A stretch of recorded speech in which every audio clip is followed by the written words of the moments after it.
Good afternoon, friends and followers. I don't know how this is going because it's taken me a very long time to load the video.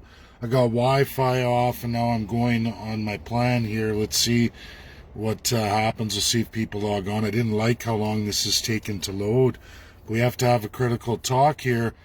Oh, okay, I see people are logging on, so it should be good. Just going to make sure. I'm going to ask everybody, does it seem clear?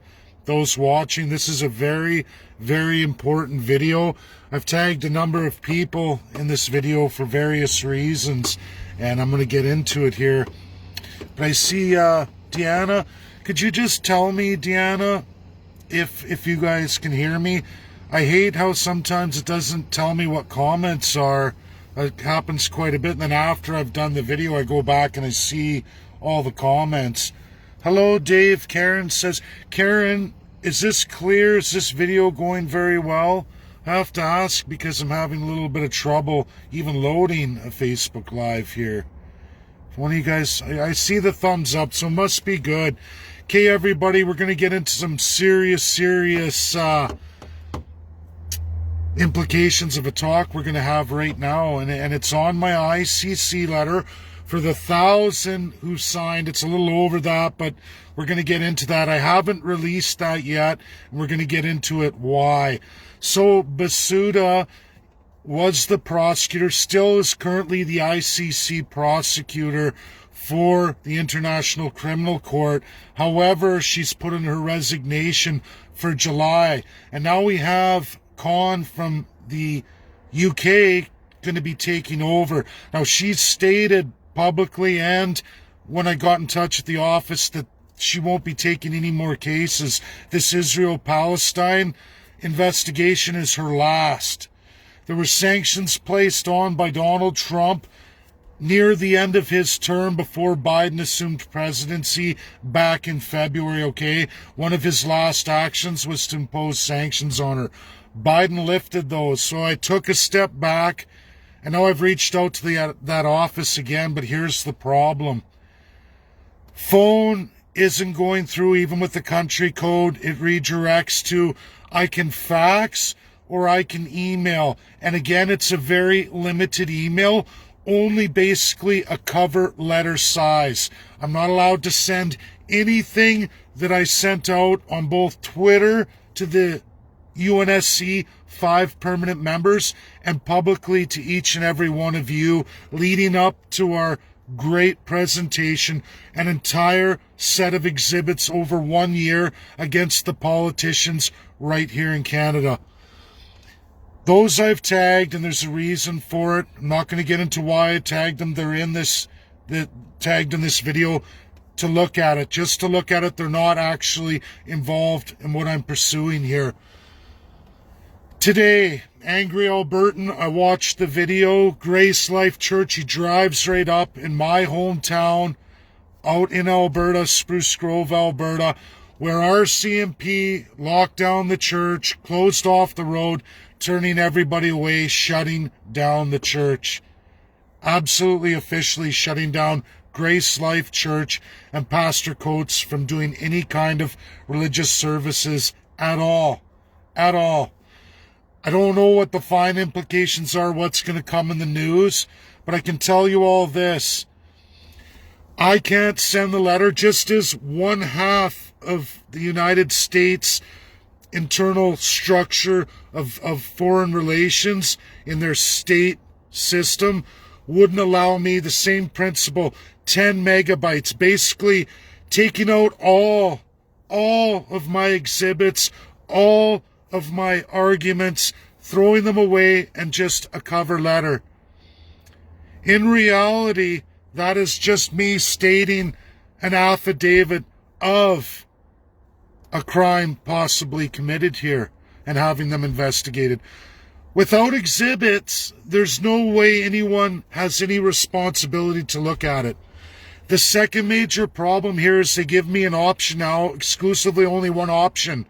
Fax it in to a generic fax, so who knows who's going to pick up my entirety of what I've put together here, all of your names. I don't know who's going to receive that on the other end. Will it go to Basuda, or will it go to Khan, or is it going to go to a Canadian member of the ICC? And there's a number of them, ladies and gentlemen.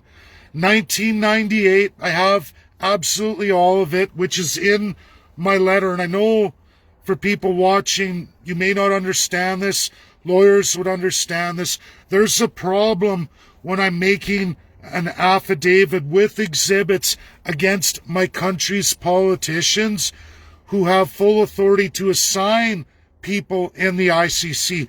Who is going to be receiving it on the other end?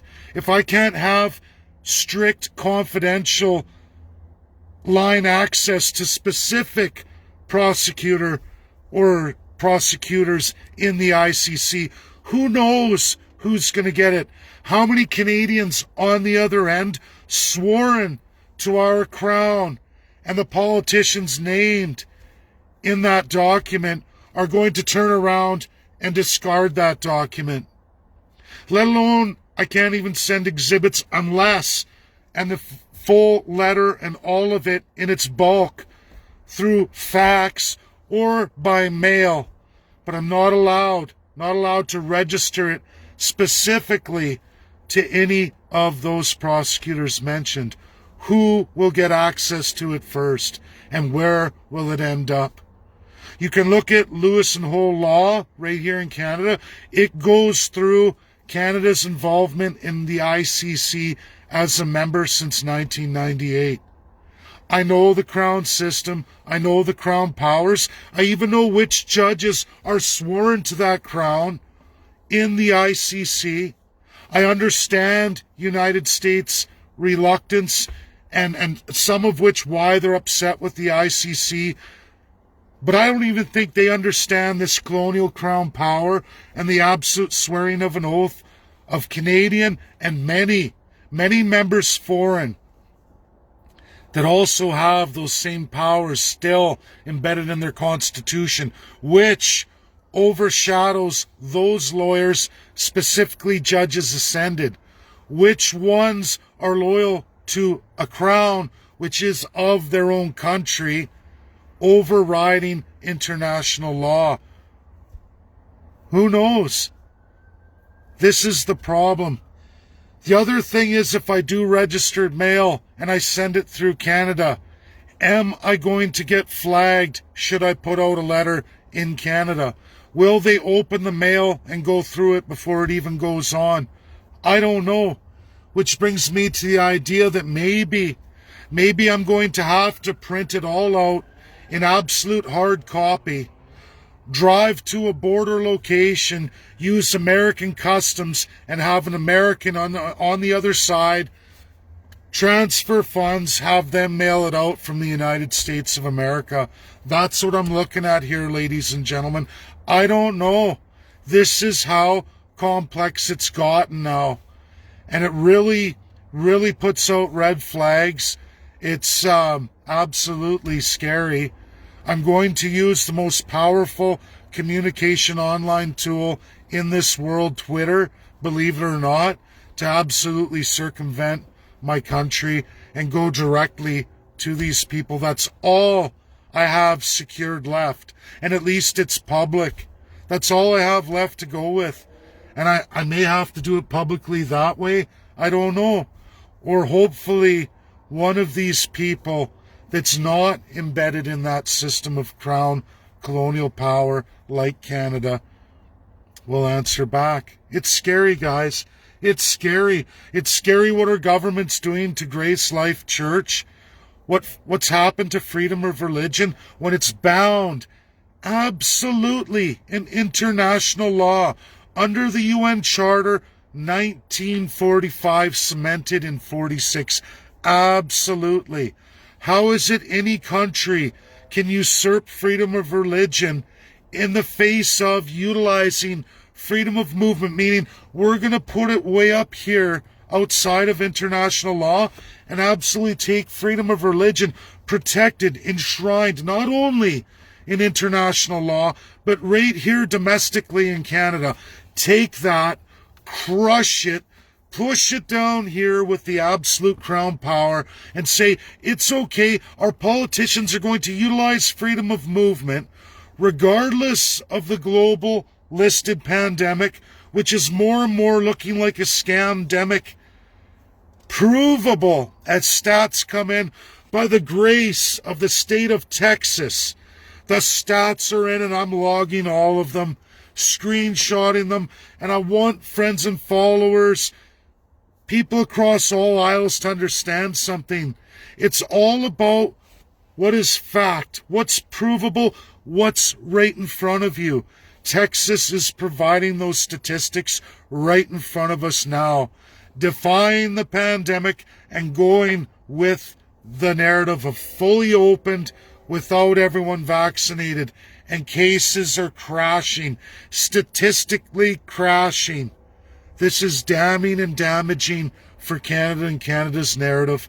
I'm not absolutely going after the UK. There's no way I'm going to even attempt to go after a UNSC 5 member. I'm not going to do it, but I am going to go after Canada 100%. How I'm going to get that done, I don't know, everybody. It's delayed. People I've tagged here, you know who you are. Get through to Pastor Coates for me directly. Please let him know. For others on the legal side, this is where I'm at. It's gross, pathetic. And I just have to say this, you know, people can take it for what it is. Houston, we got a problem, you know, and that's where we're at here, everybody. I'm working at it. I'm going to find a way. One of these paths I'm going to choose. It's important to share, everybody. This is how bad the world's becoming. This is how sick it's getting. And the manipulation of law, absolute law, it's terrible. It's terrible. And what Canada gets away with. Second part of this, tomorrow I'm going to do another live. I've already been building that for all of you in absolute detail. Undrip. And everybody has to understand this. I'm not going to get into tremendous detail. I'm just closing off today's video. Join me tomorrow, maybe same time, close to when I got to start work. We're going to get into it. But UNDRIP is a non-binding law, meaning nobody in the world has to follow it. I'm going to get into detail of which nations absolutely abstained, which said no, and we're going to get into why. Why? Why would UK, France, and China, imperial countries, absolutely the worst of the worst imperial countries, who absolutely have the most destructive powers of colonialism upon this earth, why would they ratify something like that, push it and press it, when they're responsible absolutely, with a number of other countries that we're going to get into tomorrow in a fine presentation? It's for all Indigenous peoples across the entire world. We're going to get into UNDRIP, why it is going through the way it's going through, and what it really means for all of you. And for all of those who were victims of colonial settlement, meaning you subscribed or your ancestors subscribed to getting on a boat, traveling across the world, and placing yourselves on land promised to you that isn't what it appears to be. And then we're thrown under the bus by those same powers who utilized this, made all kinds of money, exploited. And it's a reason why I get tossed out of academic institutions. Absolutely bought and paid for by that same system to narrate a narrative that absolutely throws all Indigenous people under the bus and absolutely throws all immigrated system or immigrated citizens into those systems under the bus by none other than those who perpetrated an absolute atrocious genocide in this world. Interesting. That's what we're going through tomorrow. This is a very, very important video, everybody. Get it shared out. It's very, very important. It's all about all of you and your future and where we're going. Thank you. Enjoy the rest of your day. Bye now.